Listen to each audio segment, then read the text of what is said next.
ആവശ്യമായ സാധനങ്ങൾ: ഇഞ്ചി വെളുത്തുള്ളി പേസ്റ്റ്, പച്ചമുളക് അരച്ചത്, തക്കാളി, പുതിന, നെയ്യ്, ചപ്പ്, തൈര്, വെളിച്ചെണ്ണ, പിന്നെ 4 കിലോ അരി, ക്യാപ്സിക്കം, ഗരം മസാല പൊടിക്കാത്തത്, പൈനാപ്പിൾ, അണ്ടിമുന്തിരി,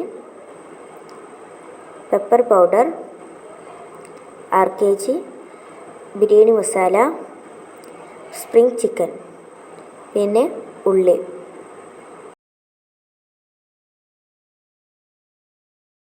വെളിച്ചെണ്ണ ഒഴിച്ച് ചൂടായതിനു ശേഷം നമുക്ക് ഗരം മസാല പൊടിക്കാത്തത് ഇട്ട് കൊടുക്കാം.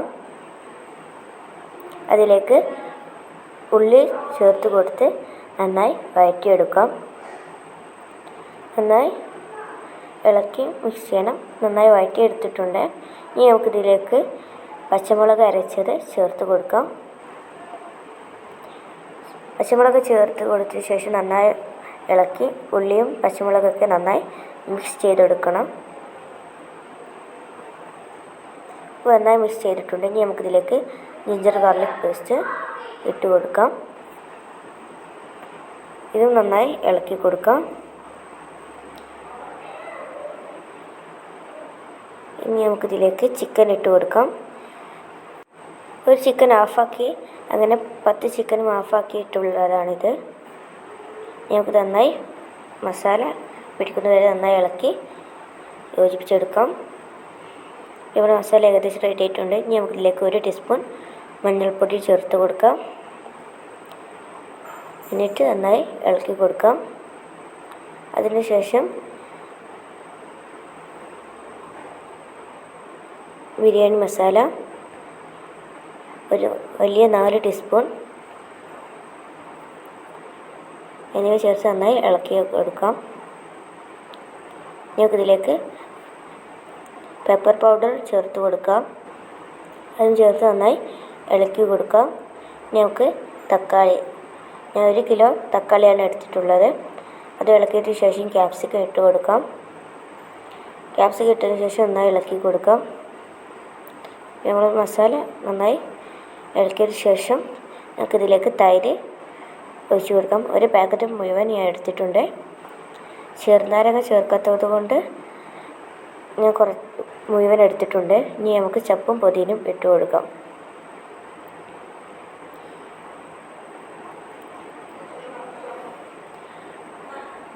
ചപ്പും പുതിന ഇട്ടതിന് ശേഷം നന്നായി ഇളക്കി കൊടുക്കാം. നമ്മൾ മസാല ഏകദേശം റെഡി ആയിട്ടുണ്ട്. ഇനി നമുക്ക് മസാലയിലേക്ക് ആവശ്യത്തിന് ഉപ്പ് ചേർക്കാം. നിങ്ങൾക്ക് കല്ലുപ്പ് ഇടാവുന്നവർക്ക് കല്ലുപ്പ് ഇടാവുന്നതാണ്. പക്ഷേ ഉപ്പ് ഏടാതെ നോക്കണം. നമുക്ക് ഒന്ന് മൂടി വെച്ച് വേവിക്കാം. ഇപ്പോൾ ഞാൻ പുറത്തേക്ക് എടുത്തിട്ടുണ്ട്. ഇനി നമുക്കിതിലേക്ക് നെയ്യ് ഒഴിച്ച് കൊടുക്കാം. നെയ്യ് ഒഴിച്ച് കൊടുക്കുമ്പോൾ ഒരു പ്രത്യേക ടേസ്റ്റ് കിട്ടുന്നതാണ്. ഇനി നമുക്കിതിലേക്ക് പൊരിച്ച ഉള്ളി ചേർത്ത് കൊടുക്കാം. ഞാൻ ഇത് ഒറ്റയ്ക്കല്ല ചെയ്യുന്നത്, എൻ്റെ ഉപ്പയും ഉണ്ട് കൂടെ. ഞാൻ ഉപ്പയുടെ ഹെൽപ്പറായിട്ടാണ് നിൽക്കുന്നത്. നമുക്കിതൊന്ന് നന്നായി ഇളക്കി കൊടുക്കണം. നന്നായി ഇളക്കി കൊടുത്ത് നമ്മൾ മസാല നന്നായി മിക്സ് ചെയ്തെടുക്കാം. നന്നായി മിക്സ് ചെയ്തിട്ടുണ്ട്. നമുക്കിതൊന്ന് മൂടി വയ്ക്കാം. നെയ്ച്ചോറ് വെക്കാൻ വേണ്ടി അരിയും ഉള്ളിയും ഗരം മസാലയും ആവശ്യമാണ്. ആദ്യം വെളിച്ചെണ്ണ ഒഴിച്ച് നന്നായി ചൂടായതിനു ശേഷം നമുക്ക് ഗരം മസാല ഇട്ട് കൊടുക്കാം. ഗരം മസാല ഇട്ട് നന്നായി ഇളക്കി കൊടുക്കാം. പട്ടയും പൂവും ഏലക്കായും തക്കോലം എന്നിവയാണിത്. നന്നായി ചൂടായതിനു ശേഷം നമുക്കിതിലേക്ക് ഉള്ളി ഇട്ട് കൊടുക്കാം. ഉള്ളി കുറച്ച് മതി. ഇതൊന്ന് ചെറുതായി വഴറ്റിയെടുക്കാം. നമുക്കിതിലേക്ക് വെള്ളം ഒഴിച്ച് കൊടുക്കാം. അതിനുശേഷം ഉപ്പിട്ട് കൊടുക്കാം. ഇവിടെ കല്ലുപ്പാണ് ഇട്ട് കൊടുക്കുന്നത്. പിന്നെ പൈനാപ്പിൾ എന്നിവയിട്ട് നന്നായി തിളപ്പിച്ചെടുക്കാം. നന്നായി തിളച്ച് വന്നിട്ടുണ്ട്. ഇനി നമുക്കിതിലേക്ക് അരി ഇട്ട് കൊടുക്കാം. കുറേശ്ശെയായി അരി ഇട്ട് കൊടുക്കാവുന്നതാണ്. അരി ഇട്ട് നന്നായി ഇളക്കിയതിന് ശേഷം നമുക്ക് മൂടി വെക്കാം. നന്നായി വേവിച്ചെടുക്കാം. ഇപ്പോൾ നമ്മുടെ നെയ്ച്ചോറ് റെഡി ആയിട്ടുണ്ട്. ഞങ്ങൾക്ക് ഇതിൻ്റെ മേലെ അണ്ടി മുന്തിരി ഇട്ട് നന്നായി ഇളക്കി കൊടുക്കാം. ഇതൊന്ന് ഒന്നുകൂടി മൂടി വെക്കാം.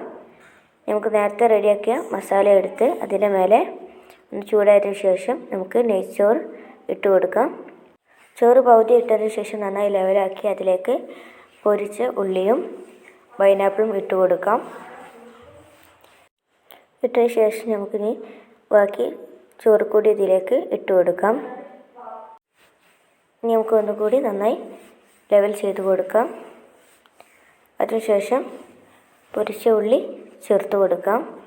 എല്ലാ ഭാഗത്തും ചുറ്റും ഇട്ട് കൊടുക്കാം. അതിനുശേഷം വീണ്ടും പൈനാപ്പിൾ ഇട്ട് കൊടുക്കാം. ഇനി നമുക്കിതിലേക്ക് ചപ്പിട്ട് കൊടുക്കാം.